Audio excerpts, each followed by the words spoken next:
We got any time to come up with a plan? My question fell on mostly deaf ears. The swordsman was already on the offensive. Just stay out of his range, Cecile yelled at me. The man stepped forward before swinging his oversized blade at Kaz, missing his throat by inches. Out of my range, and he said, smirking, "Good luck." He marched back a few steps before furiously slicing the empty space in front of him. I couldn't understand what he was doing until it hit me. My hand began stinging, and I looked down to see my left pinky finger severed. I could feel another sharp pain brush past my face, scraping the side of my ear. The phantom blade. No mortal swordsman could ever hope to match divine techniques, the man said. I wasn't even trying to kill you there, the swordsman looked directly at me. Latent potential is the best kind, can't squander it. Well, you know how the saying goes, Dex said, raising his arm rifle. Never bring a knife to a gunfight. He fired off a hailstorm spray of bullets, the recoil pushing his entire body back a few inches. I could see the metal flesh joint, and his elbow pulsating with the barrage, but he ceased fire after only a few seconds. Where'd he go? I looked over to the spot where the swordsman had been standing. An empty space, as anticipated, in the absence of any kind of warning at all. He suddenly appeared behind Dex, already in the process of swinging, only to be intercepted by Cecile's metallic arm at the last moment. They clashed, seemingly matching each other's strength, as they pushed with their respective weapons, the pressure destroying the turf beneath them. That's a strong arm, you're using all your strength there, the swordsman nonchalantly said to Cecile. Fuck, no, she grunted out in response. Well, good, he grinned. I haven't started trying yet. He pushed her back hard, launching her into the barrier above like a pinball, before she bounced back and crashed into the field, a crater forming upon her impact. It was a surreal sight watching her climb out mere moments later with hardly a scratch on her. How did she... I began. Barriers, Kaz interrupted my question with the answer.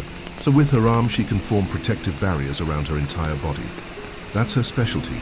Cecile had a worried look on her face as she stretched her shoulder out. Yeah, but hard to use that for offense. She was obviously lying. When she claimed that she wasn't using her full strength to hold the sword back, it seemed as if it had nearly taken everything out of her. Yet, she was launched away like an afterthought. Safe to say, we were in the presence of a truly deadly enemy. I looked around, seeing Harris hiding by a tree while Joel sat calmly in front of it, still fidgeting around with the device. Unfortunately, the swordsman followed my gaze over to them. What have those two been doing? He asked. I mean, one's just a kid, but the other... I could see Cecile's face drop. They're not a part of this, Kaz responded. You said you wanted a good fight, right? The man turned to face him. Yes, but I'm also here to eliminate anybody that stands in the way of the Messiah. Is he doing something important over there? Something I should be concerned about? Kaz shook his head, ostensibly trying to remain stoic. Well, if you don't want to tell me. He readied his blade, preparing to launch another set of phantom strikes right at them. But before he could, Kaz was on him. The swordsman blocked, a punch with the hilt of the blade, before slashing Kaz across the chest, causing him to wince. Kaz pressed forward, relentlessly sending a barrage of fists the swordsman's way. However, just about all of them were blocked or parried by the man's one free hand. Soon enough, he sent Kaz reeling with a palm strike to the chin. Apparently, he didn't even need the sword. Decent enough strength, but your technique is basic, he said, twirling the blade in his hand. Disappointing performance out of you lot. Took care of you all in a matter of minutes. What do you mean, took care of? Cecile said. I looked over, watching as the tips of her mechanical fingers transformed into long whirling drills. I really do hope you keep underestimating us. Can you defend from 3 positions at once? It wasn't hard to figure out what she meant. They were all going to attack simultaneously, but the swordsman seemed to revel at the challenge, simply smirking as she said this. I've taken out entire armies, come at me. Cecile went first, darting erratically towards him as to avoid any phantom slashes. At the same time, Kaz was pulling himself back up, flexing his knuckles. He clenched his fists before rushing at the man's back. Standing farther out was Dex, with his rifle trained directly towards the fray. The man was far too fast for him before, but with distractions in play, he saw a chance. The three converged their attacks all at once. Kaz threw a fist towards his back. Cecile swiped at him with her drill fingers from the front, and Dex sprayed like hell. But it didn't come close to working. The whole exchange was over in a mostly incomprehensible flash. Dex's rifle arm had been sliced in half, and Kaz's face was stomped into the dirt. Cecile managed to hang on for a bit longer, parrying a few of his swings with her fingers, before being forced to activate one of her protective barriers once she started being overwhelmed. But even that didn't hold up, as it was cut into smithereens shortly after. The swordsman then plunged the blade into her stomach, causing a spurt of blood to erupt from her mouth. At that moment, I realized the only thing I was good for was buying some time. I drew my pistol and fired off a few futile shots. He didn't even bother evading the bullets. They shattered upon impact with his bandaged skin. With the other three out cold, he turned his attention towards me. "It's curious to me why Shen left you alive," he said. "Are you strong?" I blinked once, felt a rush of air nearly launch me backwards, and then opened my eyes to see the man standing right in front of me. His speed was beyond comprehension. He lifted a hand and gently swatted me backwards. Well, gently for him. The impact left me breathless as I was propelled about 15 feet into a chain-link fence. "Doesn't seem like it," he said, still advancing towards me. "But maybe there's something I'm not quite understanding here. I'll have to take it up with Shen later. In the meantime," he turned his gaze towards Joel and the kid. The latter was shitting himself, while the former hardly seemed to notice what was going on around him. I was still trying to find my lungs as the swordsman began approaching them, about to ruin what was apparently our only way out. I began crawling towards them, observing their interaction as I did. "What have you been doing?" the swordsman asked Joel while the kid remained frozen. Surprisingly, Joel remained absolutely calm. In fact, he didn't do as much as glance up. "Are you just going to pretend I'm not here?" the swordsman said, bending down so that their eye levels were more even. "That's a valiant strategy. Is it going to work, though? What if I just grab that thing out of your hands and crush it?" "Then what?" Joel chuckled, still not looking up. "Go ahead and do it then. They always make that mistake." "What?" the swordsman asked. "I've been around, don't want to facilitate any more destruction. Every night I think about the countless worlds I've visited that have been reduced to nothingness simply because one fool wanted to show me their bravado. The strong always end up being the instruments of their own demise." He held the device up, nearly shoving it into the swordsman's face, who backed up instinctively. "I'm not doing anything for any particular person. It's true that overwhelming responsibility must come with overwhelming power. I'm doing this to ensure that you have a universe to live in. But at the end of the day, I'll spare you no pity if you try and stop me. If you decide to be the fool of your world." I could see the swordsman swallow as he backed up further. I didn't blame him. Joel said the words with such force and conviction that even I was beginning to believe him. "Well, what is that thing?" the swordsman asked. Joel looked up at him for the first time since he'd been approached. "Something that you could never hope to understand." "Okay, try me," Joel sighed, rubbing his eyes. "You understand the concept of the multiverse, don't you?" The swordsman tilted his head.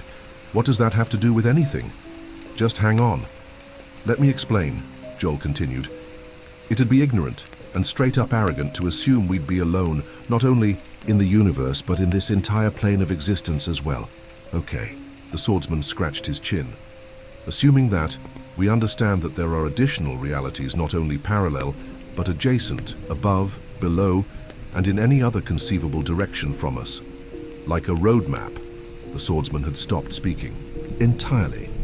Beyond that, there will be instances where sometimes different realities begin bleeding into each other, creating a..." "Okay," the swordsman stuck his arm out. "I get it." Joel raised his eyebrow. "You're trying to buy time." Joel chuckled. "Well, not anymore." A robotic fist suddenly drove itself into the side of the swordsman's temple. The hit sent him crashing headfirst into another. "Tree?" I looked over to see Cecile with her arm outstretched and fist detached, smoke rising from the end of the wrist she'd shot it form. "How much more time?" she asked Joel, wincing with every word as blood poured from her stomach. Joel sighed. "About 5."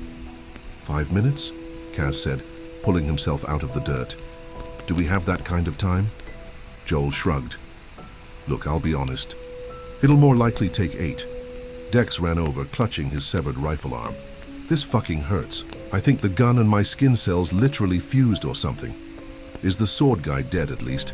Almost like a response, the swordsman bolted back up, clutching a bloody wound on the side of his head.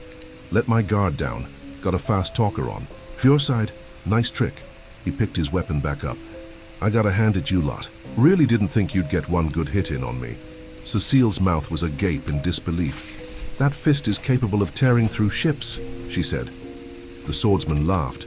Well, then look who's stronger than a fucking ship. The situation became infinitely worse when Brando and its master busted through field entrance. They were followed by the lady who'd been conducting the rituals, along with Kalos and Shen.